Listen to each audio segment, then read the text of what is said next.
ஆண்டவராகிய இயேசு கிறிஸ்துவின் கிருபையும் சமாதானமும் உங்கள் அனைவரோடும் கூட என்றென்றைக்கும் இருப்பதாக. நான் உன்னை விட்டு விலகுவதும் இல்லை, உன்னை கைவிடுவதும் இல்லை என்று சொன்ன நமது ஆண்டவராகிய இயேசு கிறிஸ்து நம்முடனே கூட இருக்கிறார். சமாதானமாய் இருப்போம். எசேக்கியேல் 20ஆம் அதிகாரம் 34ஆம் வசனம் முதல் 49ஆம் வசனம் வரை. எசேக்கியேல் ஐயாவின் காலத்தில் சுமார் கிமு 500 வருடங்களில் நடந்த சம்பவங்கள் இங்கு கொடுக்கப்பட்டிருக்கிறது.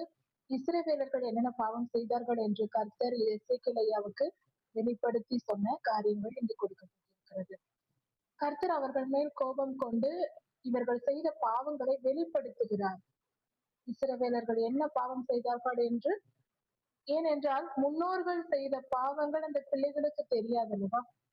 அதனால் இந்த அந்த காலத்தில் வாழ்ந்து கொண்டிருந்த இஸ்ரவேலருக்கு அவர்கள் முன்னோர்கள் செய்த பாவங்கள் என்ன, அக்கிரமங்கள் என்ன, எது நிமித்தம் நீங்கள் துன்பப்படுகிறீர்கள் என்பதையும் இனி வரும் தீங்கு எதனால் வரப்போகிறது என்பதை குறித்தும் கர்த்தர் வெளிப்படையாக சொல்லும்படி கர்த்தர் எசேக்கியேலுக்கு வெளிப்படுத்துகிறார். முன்னோர்கள் செய்த பாவத்தை இஸ்ரவேலருக்கு வெளிப்படுத்துகிறார். பலத்த புயத்தினாலும் பலத்த கையினாலும் ஓங்கிய புயத்தினாலும் ஊற்றப்பட்ட உக்கிரத்தினாலும் நான் உங்களுக்கு நியாயத்தீர்ப்பு செய்வேன் என்று கர்த்தர் சொல்லுகிறார். அதாவது முதலில் கர்த்தர் இஸ்ரவேலர்கள் செய்த பாவங்கள் அக்கிரமங்கள் என்னென்ன என்று சொல்லுகிறார். அதனால் அவர்கள் செய்த பாவத்தின் நிமித்தம் அதற்கு கர்த்தர் என்ன பதில் கொடுக்க போகிறார், நீதியாய் எப்படி அவர்களை நியாயம் தீர்க்க போகிறார், எப்படிப்பட்ட பாடுகள் அவர்களுக்கு வரப்போகிறது என்பதை குறித்து கர்த்தர் வெளிப்படுத்துகிறார். இந்த வசனங்களில் கர்த்தர் சொல்லுகிறார், நீங்கள் ஜனங்களுக்குள் இராதபடிக்கு நான் உங்களை புறப்பட பண்ணி. இஸ்ரவேல் தேசத்தில் ஜனங்கள் மத்தியில் எல்லோரும், அதாவது இஸ்ரவேலர்கள் இருக்கிறார்கள். யூதேயா தேசத்தில், அதாவது யூதாவின் குடிகளும் எருசலேமின் குடிகள், யூதேயா தேசத்தின் குடிகள் அதாவது யூதர்களும் எருசலேமில் குடியிருப்பவர்களையும் பற்றி கர்த்தர் சொல்லுகிறார். உங்கள் ஜனங்களின் மத்தியில் நான் உங்களை புறப்பட பண்ணி, அங்கிருந்து உங்களை புறப்பட பண்ணி வனாந்தரத்தில் அழைத்து வந்து உங்களோடு வழக்காடுவேன் என்று கர்த்தர் சொல்லுகிறார். அதாவது எகிப்திலிருந்து புறப்பட்டு வனாந்தரத்தில் இவர்கள் வந்தது போல இஸ்ரவேலர்கள் கானானில் இருக்கும் பொழுது அவர்கள் செய்த அக்கிரமத்தின் நிமித்தம் அங்கிருந்து அவர்களை புறப்பட்டு போக பண்ணுகிறார். பாபிலோனுக்கு நேபுகாத்நேச்சார் வந்து பிடித்து கொண்டு போக போகிறார். அப்பொழுது அவர்கள் வனாந்தர பயணத்தின் வழியாய் போவார்கள். அதை தான் கர்த்தர் சொல்லுகிறார், இப்படி நான் உங்களை போக பண்ணுவேன் என்று கர்த்தர் சொல்லுகிறார். எருசலேமில் இருந்து யூதேயா தேசத்தில் இருந்தும் பாபிலோனுக்கு போகிற ஜனங்கள் வனாந்தர வழியாய் போவார்கள் என்று கர்த்தர் சொல்லுகிறார். அப்படி உங்களை அழைத்து கொண்டு போய் முகமுகமாய் நான் உங்களிடத்தில் வழக்காடுவேன் என்று கர்த்தர் சொல்லுகிறார்.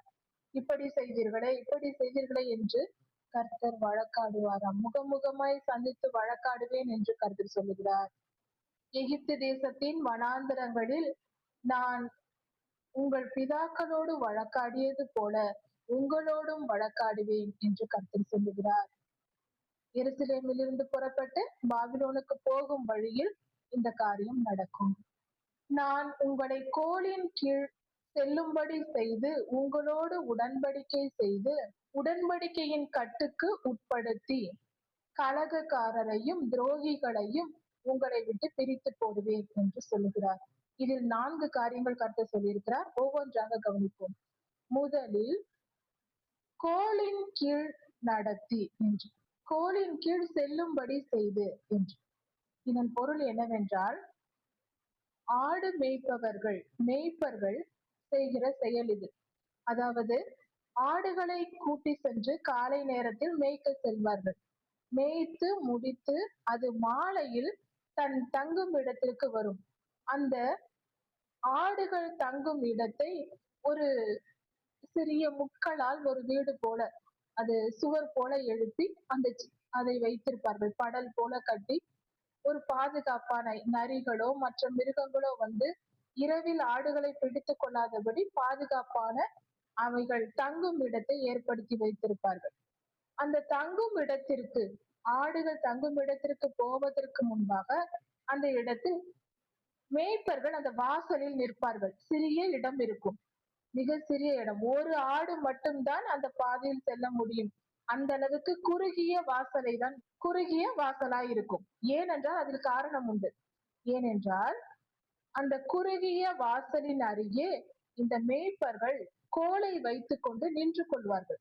அந்த வாசலை மறித்து கொண்டு அந்த வாசலுக்குள் அந்த ஆட்டுக்குட்டிகள் ஆடுகள் உள்ளே செல்லாதபடிக்கு அந்த வாசலில் போய் நின்று கொண்டு குறுக்காக தன் கையில் மேய்ப்பர்கள் வைத்திருக்கிற கோலை நீட்டிக் கொள்வார்கள். அப்பொழுது ஆடுகள் உள்ளே போக முடியாது. நீட்டிக்கொண்டு ஒவ்வொன்றாக போவதற்கு அந்த கோலை மேலே தூக்குவார்கள். மேலே தூக்கும் அந்த ஆட்டை பார்ப்பார்கள். முதலில் நிற்கிற ஆட்டை பார்த்து அது சரிதானா, நம்முடைய ஆடுதானா, அது பத்திரமா இருக்கிறதா என்று பார்த்துவிட்டு தன் கோலை தூக்குவார்கள். அந்த ஆடு உள்ளே போகும். மீண்டும் கோலை இறக்கி விடுவார்கள். அடுத்த ஆடு நிற்கும். அந்த ஆடு நம்முடைய ஆடுதானா, சரியாக மேய்ச்சலில் இருந்து வந்து விட்டதா என்று பார்த்துவிட்டு மீண்டும் கோலை தூக்குவார்கள். அப்பொழுது அடுத்த ஆடு போகும். இப்படியே ஒவ்வொரு ஆட்டையும் ஆராய்ந்து சரியாக நம் ஆடுகள் வந்து விட்டதா என்று எண்ணிக்கொண்டு எண்ணிக்கையில் எண்ணிக்கொண்டு தம்முடைய ஆடுதானா என்று சோதித்தறிந்து உள்ளே ஒவ்வொன்றாக மாலையில் அனுப்புவார்கள். ஏனென்றால் மேய்ச்சலுக்கு போகும்போது பலருடைய ஆடுகளும் ஒன்றாய் சேர்ந்து மேய்ந்து கொண்டிருக்கும். நம்முடைய ஆடு எங்கேயாவது சென்று விட்டதா, எல்லாம் நம்மிடத்தில் வந்து விட்டதா என்பதை அறிந்து கொள்ளும்படியாக 100 ஆடுகள் வைத்திருந்தாலும் நம்முடைய ஆடு எல்லா ஆடும் ஒரே போலதான் இருக்கும். எல்லாருடைய ஆடுகளும் ஒரே மாதிரி தான் இருக்கும். ஆனால் அந்த மேய்ப்பருக்கு 100 ஆடுகள் இருந்தாலும் தம்முடைய ஆடு எது என்று மிக சரியாய் தெரியும். இது நம்ம ஆடுதான், இது வேற ஒரு ஆடு என்ற சந்தேகமே வராது. இப்படியாக அந்த அளவுக்கு துல்லியமாக அவர்கள் அறிந்து வைத்திருப்பார்கள். இதுதான் கர்த்தருடைய சிருஷ்டிப்பின் வல்லமை. ஒரே போன்ற ஆடுகள் தான், ஆனாலும் 100 ஆடுகளில் ஒவ்வொன்றும் அந்த எஜமானனுக்கு அடையாளம் தெரியும். இப்படியாக ஒவ்வொரு ஆட்டையும் உள்ளே அனுப்பி தன்னுடைய ஆடுகள் எல்லாம் வந்துவிட்டதா என்று பார்த்து கொள்வார்கள். சில மேய்ப்பர்களுக்கு எண்ணிக்கை கூட தெரியாது. 1, 2 என்று எண்ண கூட தெரியாது. ஆனால் தம்முடைய ஆடுகளை சரியாய் கணக்கிட முடியும் அவர்களால். எப்படி என்றால், என்னுடைய ஆடுகள் எல்லாம் வந்து விட்டதா, எத்தனை ஆடுகள் இருந்தாலும் அத்தனையும் அதன் முகம் அவர்களுக்கு அடையாளம். என் ஆடுகள் இது வந்து விட்டது, அது வந்து விட்டது, அது வந்து விட்டது, அதன் குட்டிகள் வந்து விட்டது என்று இப்படி எல்லாவற்றையும் ஆராய்ந்து பார்த்துக் கொள்வார். இப்படிதான் கர்த்தர் சொல்லுகிறார், ஒரு மேய்ப்பன் கோலின் கீழ் தன் ஆடுகளை அனுப்பி ஆராய்வது போல கர்த்தர் நம்மை கோலின் கீழ் அனுப்புவார். செல்லும்படி செய்து நம்மை ஆராய்ந்து, நீ என்ன செய்கிறாய், நீ எப்படிப்பட்டவள், நீ என்னென்ன செய்கிறாய், உனக்குள் எப்படி விசுவாசம் இருக்கிறது, உன் செயல்கள் எப்படி இருக்கிறது, நீ எதை விரும்புகிறாய், பாவத்தை விரும்புகிறாயா, பரிசுத்தத்தை விரும்புவாயா, அதை விரும்பிக் கொண்டிருக்கிறாயா, மனம் திரும்ப ஏதுவான குணம் உன்னிடத்தில் இருக்கிறதா, மனம் திரும்புதலுக்கேற்ற மனம் இருக்கிறதா, இப்படி ஒவ்வொரு காரியத்தையும் கர்த்தர் ஆராய்ந்து பார்த்து சரி என்ற பின்பு நம்மை உள்ளே அனுப்புவார். இதுதான் கோலின் கீழ் செலுத்தி உங்களை உடன்படிக்கையின் கட்டுக்குட்படுத்தி கர்த்தர் தம் ஜனங்களை எப்படி சேர்க்கிறார், முதலில் தமக்கு ஏற்ற தம்முடைய பிள்ளையா என்று பார்த்து அதை சேர்த்துக் கொள்கிறார். அதன் பின்பு உடன்படிக்கையின் கட்டுக்கு உட்படுத்துகிறார். உடன்படிக்கை செய்கிறார். நீ இதை செய்தால், நீ இப்படி வாழ்ந்தால் நான் இப்படி செய்வேன் உனக்கு என்று உடன்படிக்கையை அங்கு ஏற்படுத்துகிறார். தம்முடைய ஒவ்வொரு பிள்ளைக்கும் கர்த்தர், ஒவ்வொரு கர்த்தருடைய பிள்ளைகள், தேவ பிள்ளைகள் ஒவ்வொருவருக்கும் கர்த்தரோடு ஒரு உடன்படிக்கை இருக்கும். பொதுவான உடன்படிக்கை நம் வேதாகமத்தில் இருக்கிறது. அதை மீறாமல் அதற்குட்பட்ட தனிப்பட்ட உடன்படிக்கையும் ஒவ்வொரு மனிதனுக்கும் உண்டு. அப்படிப்பட்ட அந்த உடன்படிக்கை அது எவ்வளவு மேன்மையானது. ஒரு மனிதன் தன் ஜீவனை காட்டிலும் நேசிக்க வேண்டிய மிகப்பெரிய காரியம் அது. கர்த்தர் தம்முடைய பிள்ளைகளோடு தன்னுடைய பிள்ளையோடு ஒவ்வொரு பிள்ளையோடும் ஒரு உடன்படிக்கை ஏற்படுத்துவார். அது மிக ஆச்சரியமானது, அற்புதமானது. அதுதான் கர்த்தருக்கும் அந்த தனிப்பட்ட ஒரு மனிதனுக்கும் இருக்கிற உறவு. அது மிக அற்புதமானது, மிக மிக சந்தோஷப்படக்கூடியது. இப்படி ஒவ்வொரு மனிதனுக்கும் உடன்படிக்கை ஏற்படுத்துவார். பொதுவான எல்லா தம்முடைய பிள்ளைகளுக்கும் உள்ள உடன்படிக்கை வேத வசனங்கள். வேத வசனத்துக்கு கீழ்ப்படிய வேண்டும் என்பதை உடன்படிக்கையின் கட்டுக்கு உட்படுத்துதல். இந்த வேத வசனம் இல்லாமல், வேத வசனத்தின்படி நடக்காமல் நாம் பரலோக ராஜ்யம் போக முடியாது. வேத வசனத்தை என்னால் கடைபிடிக்க முடியாது என்றால் பரலோகத்திற்கு போக முடியாது. வேத வசனம் என் உயிர் மூச்சு, அதை தான் நான் கடைபிடித்து நடப்பேன் என்றால் நிச்சயம் பரலோகம் செல்லலாம். இதை நாமே தெரிந்து கொள்ளலாம். போவோமா போக மாட்டோமா என்று. மனம் திரும்புவோம். கர்த்தருடைய வார்த்தைகள் சுகமானது, சுமையானது அல்ல. அது மிக மிக சுகமானது. வாழ்க்கையின் சுலபமான வழிகள் கர்த்தருடைய வார்த்தைகள். அதை சுலபமாக நாம் செய்யலாம். வேத வசனத்தை படித்தால் இந்த காலத்தில் அதிகமாய் பயன்படுத்துகிற வார்த்தைகள் இருக்கிறது அல்லவா?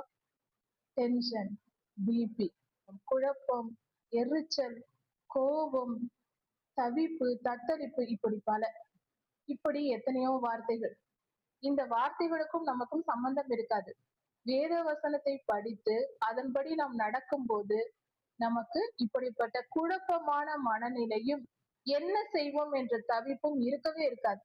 தெளிவாய் கர்த்தர் நம்மை வழி நடத்துவார். அதனால் மன ஆரோக்கியம், உடல் ஆரோக்கியம் இரண்டும் இருக்கும். அதை புரிந்து கொண்டு நடப்போம். வேத வசனங்கள் நம் வாழ்க்கையின் மருந்தாய் இருக்கிறது, உணவாய் இருக்கிறது, நமக்கு உயிர் மூச்சாய் இருக்கிறது.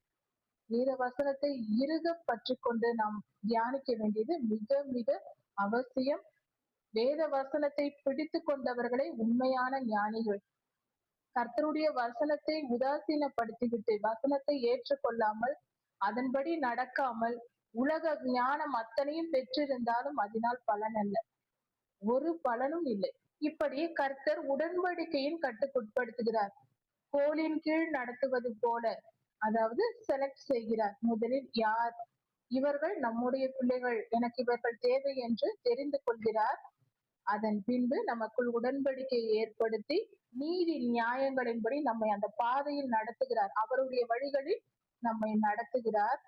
அடுத்ததாக ஒரு காரியத்தை செய்கிறார். அதாவது கலகக்காரரையும் துரோகிகளையும் உங்களை விட்டு விலக்குவேன் என்று சொல்லுகிறார். இப்படிப்பட்ட மேன்மையான காரியம் இது. மிக சமாதானம் உள்ள ஒரு காரியமா இருக்கிறது. சமாதானத்தை நமக்கு கொடுக்கும் காரியமா இருக்கிறது. கலகக்காரர்கள், துரோகிகள், இப்படிப்பட்டவர்கள், துரோகிகள் என்று சொல்லும்போது கர்த்தரை விட்டு விலகி விக்கிரக ஆராதனை செய்கிறவர்கள் துரோகிகள். கலகக்காரர்கள் என்றால் சமாதானத்தை கெடுப்பவர்கள். எந்த இடத்திலும் யாரும் சமாதானமாய் இருப்பதை பிடிக்காது அவர்களுக்கு. யாரும் நிம்மதியாய் சமாதானமாய் வாழ்ந்து விடக்கூடாது. அவர்களை எப்படியாவது கெடுத்துவிட வேண்டும் என்று நினைத்து செயல்படுவார்கள். அப்படிப்பட்டவர்கள் கலகக்காரர்கள். இவர்கள் கர்த்தருக்கு விரோதமானவர்கள். கர்த்தருக்கு சமாதான பிரபு என்ற பெயர் உண்டு. அவர் எப்பொழுதும் எங்கும் சமாதானத்தை உண்டு பண்ணுவார். ஆனால் இந்த கலகக்காரர்களோ எல்லா சமாதானத்தையும் கெடுப்பதே நோக்கமாய் இருப்பார்கள். இப்படிப்பட்ட கலகக்காரர்களையும் துரோகிகளையும் கர்த்தர் நம்மை விட்டு நீக்கி போடுவார். அப்படி என்றால் நம் மனதில் இருக்கிற எல்லா வேதனைகளும் நீங்கி சமாதானமாய் நாம் வாழ முடியும். கர்த்தர் இந்த ஐஸ்வரியத்தை நான் மிகப்பெரிய அற்புதத்தை நம் வாழ்க்கையில் செய்வேன் என்று சொல்லுகிறார். இப்படியாக கர்த்தர் நம்மை ஆசீர்வதிப்பார். அவர்களை தாங்கள் தங்கும் தேசத்திலிருந்து புறப்பட பண்ணுவேன் என்று கர்த்தர் சொல்லுகிறார். அப்படி என்றால் அவர்கள் தங்கி இருக்கிற அந்த இடத்திலிருந்து கர்த்தர் அவர்களை புறப்பட செய்வாராம். வெளியே விரட்டி விடுவார். அவர்கள் சொந்த இடத்திலிருந்து அவர்களை விரட்டி விடுவேன் என்று கர்த்தர் சொல்லுகிறார். கலகக்காரர்களும் துரோகிகளும் விரட்டப்படுவார்கள். கர்த்தர் அவர்களிடமிருந்து நம்மை விடுதலையாக்குவார். ஆனாலும் அவர்கள் புறப்பட்டாலும் மீண்டும் அவர்கள் இஸ்ரவேல் தேசத்திற்குள் மீண்டும் அவர்கள் தங்கள் சொந்த தேசத்திற்கு வரப்போவதில்லை. அப்படி அவர்கள் போகும்போது நான் கர்த்தர் என்று அறிந்து கொள்வார்கள். கர்த்தரே தெய்வம் என்பதை அப்பொழுது அவர்கள் உணர்வார்கள். கர்த்தருடைய கைகளால் அடிபட்டால் ஒழிய அந்த உணர்வு வராது. இப்பொழுதும் இஸ்ரவேல் ஜனங்களை குறித்து கர்த்தர் சொல்லுகிறார். இப்பொழுதும் என் வார்த்தைகளை கேட்க உங்களுக்கு பிரியமா இல்லை என்றால் நீங்கள் போய் உங்கள் விக்கிரகங்களை போய் ஆராதியுங்கள். என் வார்த்தைகளை கேட்க உங்களுக்கு மனம் இல்லாமல் இருந்தால் நீங்கள் போய் உங்கள் நரகலான விக்கிரகங்களை ஆராதித்துக் கொள்ளுங்கள் என்று கர்த்தர் சொல்லுகிறார். இன்னும் சேவியுங்கள், அதற்கு போய் வேலை செய்து கொண்டு இருங்கள் என்று கர்த்தர் சொல்லுகிறார். அப்படி நீங்கள் என் வார்த்தைக்கு செவி கொடுக்காவிட்டால் உங்கள் காணிக்கைகளாலும் உங்கள் பலிகளாலும் என் பரிசுத்த நாமத்தை பரிசுத்த குலைச்சலாக்காதிருங்கள் என்று கர்த்தர் சொல்லுகிறார். அப்படி நீங்கள் உங்கள் இஷ்டப்படி வாழ்வதற்கு, உங்கள் சுய விருப்பப்படி வாழ்வதற்கு, என் வார்த்தையை கேட்க உங்களுக்கு மனம் இல்லாமல் உங்கள் இஷ்டப்படி வாழ நீங்கள் போனீர்களானால், அதுவே உங்கள் முடிவாய் இருந்தால், என்னுடைய பரிசுத்த நாமத்தை காணிக்கைகளாலும் பலிகளாலும் தீட்டுப்படுத்தாதிருங்கள். பரிசுத்த குலைச்சல் ஆக்காதிருங்கள். என்னிடத்தில் காணிக்கை கொண்டு வராதிருங்கள். என்னிடத்தில் வராதிருங்கள் என்று கர்த்தர் சொல்லுகிறார். போவதென்றால் போ, என்னிடத்தில் வராதே. எனக்கு பலி செலுத்தாதே, எனக்கு காணிக்கை செலுத்தாதே. இதையும் செய்து அதையும் ஏன் செய்கிறாய் என்று கர்த்தர் கேட்கிறார். அதாவது பொல்லாதவனையும் தொழுது கொண்டு கர்த்தரையும் தொழுது கொள்வது. இதை ஏன் செய்கிறாய் என்று கேட்கிறார். என் பெயரை கெடுக்காதே என்று சொல்லுகிறார். என் நாமத்தை பரிசுத்த குலைச்சல் ஆக்காதே என்றால் என் பெயரை கெடுக்காதே, என் பரிசுத்தத்தை கெடுக்காதே, போ என்று சொல்லுகிறார். இது கர்த்தர் கோபத்தினால் சொல்லும் வார்த்தை. இஸ்ரவேலின் உயரமான மலையாகிய என் உயரமான மலையிலே, அதாவது எருசலேமிலே, இஸ்ரவேலரின் வம்சத்தார் எல்லோரும் வந்து அங்கே என்னை சேவிப்பார்கள். கர்த்தருடைய ஜனங்களாகிய 12 கோத்திரத்தாரும் வந்து கர்த்தரை சேவிப்பார்கள். இப்படி ஒரு நாள் வரும் என்று கர்த்தர் சொல்லுகிறார். அங்கே அவர்கள் மேல் பிரியம் வைப்பேன். இது யாரை குறிக்கிறது என்றால், இஸ்ரவேலரின் 12 கோத்திரத்தாரும் உலகெங்கும் சிதறடிக்கப்பட்டு விட்டார்கள். சாலமோன் ராஜா காலத்தில் இஸ்ரவேலர்கள் பாவம் செய்து பிரிந்து போனார்கள். இஸ்ரவேலர்கள் தனியாக, யூதா கோத்திரம் தனியாக, லேவியர்கள் எல்லா இடங்களிலும் இருந்தார்கள். இப்படியாக பிரிந்து போனது 12 கோத்திரமும். அதன் பின்பு கர்த்தருடைய நியாய தீர்ப்பினால் உலகெங்கும் 12 கோத்திரத்தாரும் சிதறடிக்கப்பட்டு போனார்கள். ஆண்டவராகிய இயேசு கிறிஸ்துவின் சிலுவை மரணத்திற்கு பின்பும் ஒரு முறை இப்படி நடந்தது, அதற்கு முன்பும் நடந்தது. இப்படி எல்லா ஜனங்களும் சிதறடிக்கப்பட்டு உலகெங்கும் இஸ்ரவேலின் 12 கோத்திரத்தாரும் போய் சேர்ந்து விட்டார்கள். பல தேசங்களில், எல்லா தேசங்களிலும் போய்விட்டார்கள். கடைசி காலத்தில் கர்த்தர் உலகெங்கும் இருக்கிற இஸ்ரவேலரின் வம்சத்தை, அவர்களுடைய பிள்ளைகளாகிய இஸ்ரவேலர்களை அவர் கூட்டி சேர்த்து எருசலேமில் 12 கோத்திரத்தாரும் வந்து கர்த்தரை தொழுது கொள்ளும்படியாக, தாவீதையாவின் காலத்தில் எப்படி இருந்தார்களோ அதே போல மீண்டுமாக 12 கோத்திரத்தாரும் வந்து எருசலேமில் தேவாலயத்தை கட்டி 3ஆம் தேவாலயம் கட்டப் போகிறார்கள். அந்த 3ஆம் தேவாலயம் கட்டி அது எல்லோரும் வந்து தொழுது கொள்ளும்படி கர்த்தர் அந்த பாக்கியத்தை தருவேன் என்று சொல்லுகிறார். இது நடக்கும் என்று தீர்க்கதரிசனம் உரைத்திருக்கிறார் 2500 வருடங்களுக்கு முன்பாக. அதற்காக இஸ்ரவேல் தேசம் இன்று ஆயத்தப்பட்டுக் கொண்டிருக்கிறது. அப்படி நீங்கள் வரும்போது உங்கள் மேல் நான் பிரியம் வைப்பேன் என்று சொல்லுகிறார். கர்த்தர் நம்மேல் பிரியமாயிருப்பார். நம்மை நேசித்து நம் பாவங்களை எல்லாம் மன்னித்து ஆண்டவராகிய இயேசு கிறிஸ்துவின் ரத்தத்தால் கழுவி நம்மை ரட்சிப்புக்குள்ளாகி, அதாவது ரட்சிக்கப்பட்டவர்களாய் நாம் எருசலேமுக்குள் செல்லுவோம். அங்கு கர்த்தர் நம்மை ஆசீர்வதிப்பார். நம்முடைய காணிக்கைகளை கேட்பார், நம்முடைய முதற் பலன்களையும் கேட்பாராம். கர்த்தர் ஏற்றுக்கொள்வார் என்பது பொருள். கர்த்தர் நம் கையில் காணிக்கைகளை ஏற்றுக்கொண்டால் அது நம்மை ஏற்றுக்கொண்டதாக பொருள். நான் ஜனங்களிடமிருந்து, எல்லா ஜனங்களிடமிருந்து உங்களை தெரிந்து கொண்டு உங்களை நான் புறப்பட பண்ணி, நீங்கள் சிதறி கிடக்கிற தேசங்களிலிருந்து உங்களை கூட்டி சேர்த்து, அப்படி சேர்த்து கொள்ளும் போது சுகந்த வாசனையின் நிமித்தம், அப்படி என்றால் கர்த்தர் நம்மேல் வைத்திருக்கிற அன்பின் நிமித்தம் உங்கள் மேல் நான் பிரியமாய் இருப்பேன் என்று கர்த்தர் சொல்கிறார். கர்த்தருடைய அன்பு நமக்கு கிடைக்கும். அப்பொழுது புறஜாதிகளின் மத்தியில் நம்மால் கர்த்தருடைய நாமம் பரிசுத்தப்படும். புறஜாதிகளுக்கு முன்பாக உங்களால் பரிசுத்தம் பண்ணப்படுவேன் என்று சொல்லுகிறார் கர்த்தர். அப்படி என்றால் நம்முடைய ரட்சிப்பினால் நாம் பரிசுத்தமாக்கப்பட்டு நம் பரிசுத்த வாழ்க்கை வாழும் போது எல்லோரும் என்ன சொல்லுவார்கள்? இவர்கள் கிறிஸ்தவர்கள், பரிசுத்தமானவர்கள், கர்த்தருக்காக வாழ்கிறவர்கள் என்று பாராட்டுவார்கள் அல்லவா? அந்த புகழ்ச்சி கர்த்தருக்கு சேரும். நம்மால் கர்த்தருடைய நாமம் புகழப்படும். கர்த்தர் புகழப்படும்படி நாம் வாழ்வோம். அப்படிப்பட்ட ஒரு வாழ்க்கை நமக்கு கிடைக்கும். நாம் அப்படியாக எருசலேமுக்குள் போவோம். எத்தனை ஜனங்கள் எருசலேமை தேடி கர்த்தரிடத்தில் வருகிறார்கள், இவர்கள் எல்லாம் கர்த்தரை நேசிக்கிறார்கள் என்று உலகெங்கும் இருக்கிற ஜனங்கள் பேசுவார்கள். அந்த புகழ்ச்சி கர்த்தருக்கு உண்டாகும். உங்கள் பிதாக்களுக்கு நான் கொடுப்பேன் என்று சொன்ன தேசத்தில் நீங்கள் திரும்பி வந்து இருக்கும்போது நான் கர்த்தர் என்று நீங்கள் அறிந்து கொண்டு அந்த காரியத்தை நான் செய்யும் பொழுது என்னை நீங்கள் அறிந்து கொள்வீர்கள். அப்படி நாம் திரும்பி வரும்போது கிறிஸ்தவர்களாக மனம் திரும்பி பாவங்களை விட்டு ஒழித்து பரிசுத்தமாகி நாம் கர்த்தரை நோக்கி பார்த்து அவர் ரட்சிப்பை கேட்டு வரும்போது நாம் என்ன சொல்லுவோமா, நாம் இதுவரை வாழ்ந்த எல்லா வழிகளையும் நம்முடைய செயல்கள், நம்முடைய நினைவுகள், நம்முடைய செயல்கள் எல்லாவற்றையும் நம் வாழ்க்கையில் தீட்டாக இருந்த பாவமாக இருந்த காரியங்கள், செயல்கள் எல்லாவற்றையும் நினைத்து, நீங்கள் செய்த பொல்லாப்புகளை நினைத்து நீங்களே உங்களை அருவருப்பீர்கள். நீங்கள் செய்த எல்லா உங்களுடைய பொல்லாப்புகளின் நிமித்தம் உங்களை நீங்களே அருவருப்பீர்கள் என்று கர்த்தர் சொல்லுகிறார். கர்த்தர் நமக்கு மனம் திரும்புதலை கொடுத்த பின்பு, கர்த்தரால் நாம் பரிசுத்தமாக்கப்பட்ட பின்பு அடுத்தவரை பார்த்தல்ல, நம்முடைய கடந்த காலத்தை பார்த்தே நாம் வெட்கப்படுவோம். ஐயோ இப்படியெல்லாம் வாழ்ந்திருக்கிறேனே, ஐயோ இந்த காரியத்தை எல்லாம் செய்திருக்கிறேனே, ஐயோ இப்படியெல்லாம் நடந்து கொண்டேனே என்று நம்மை நாமே அருவருப்போமாம். சரி, இப்படி ஒரு வாழ்க்கை வாழ்ந்திருக்கோமே, இப்படிப்பட்ட மோசமானவர்கள் நாம் என்று நம்மை நாமே நாம் அருவருப்போமாம். அப்படி என்றால் அப்படிப்பட்ட ஒரு பரிசுத்த நிலையை ஆண்டவர் நமக்கு தருவார். நம் பாவங்களை நினைத்து நாமே நொந்து கொள்ளும் அளவுக்கு நம்முடைய கண்களை அவர் வெளிப்படுத்தி நமக்கு ஞானத்தை தந்து உணர்வை தந்து நம்மை பரிசுத்தமாய் மாற்றி வைப்பார். பரிசுத்தம் வந்த பின்புதான் அருவருப்பான காரியங்கள் நமக்கு வெறுப்பாய் தோன்றும். அந்த பரிசுத்தத்தை நமக்கு ஆண்டவர் கொடுப்பார்.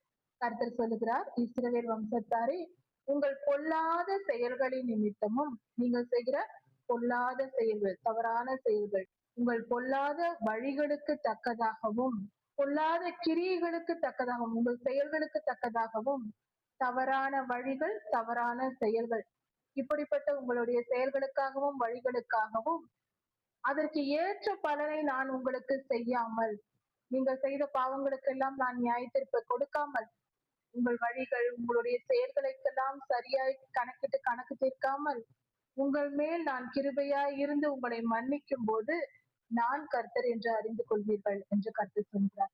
அப்படி என்றால் இந்த காரியங்கள் எல்லாம் இன்று நடந்து கொண்டிருக்கிறது. நம்முடைய பாவங்களுக்கு ஏற்ற தண்டனை கொடுக்காமல் கர்த்தர் நம்மை மன்னித்து மீட்டுக் கொள்கிறார், நமக்கு ஜீவனை தருகிறார். அந்த கிருபையை தான் இங்கு சொல்லுகிறது வேதம். அப்படி அவர் செய்யும் போது கர்த்தரே தெய்வம் என்பதை நாம் உணர்ந்து கொள்வோம். மேலும் கர்த்தருடைய வார்த்தை எசேக்கியேலுவுக்கு வருகிறது. எசேக்கியேலுவை பார்த்து கர்த்தர் சொல்கிறார், மனுபுத்திரனே, நீ தென் திசைக்கு நேராக தெற்கு நோக்கி உன் முகத்தை திருப்பு.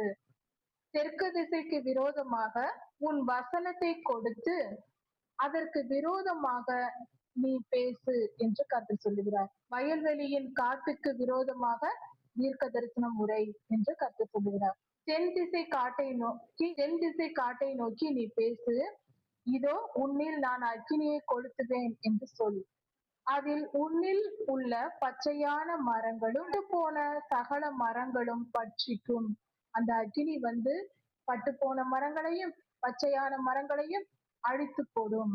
ஜுவாலிக்கிற ஜுவாலை அவிக்கப்படாது, அக்கினி எரிந்து கொண்டே இருக்கும், அது சீக்கிரமாய் அணையாது என்று கர்த்தர் சொல்லுகிறார். கர்த்தர் அக்னியை அனுப்புவேன் என்று சொல்லுகிறார்.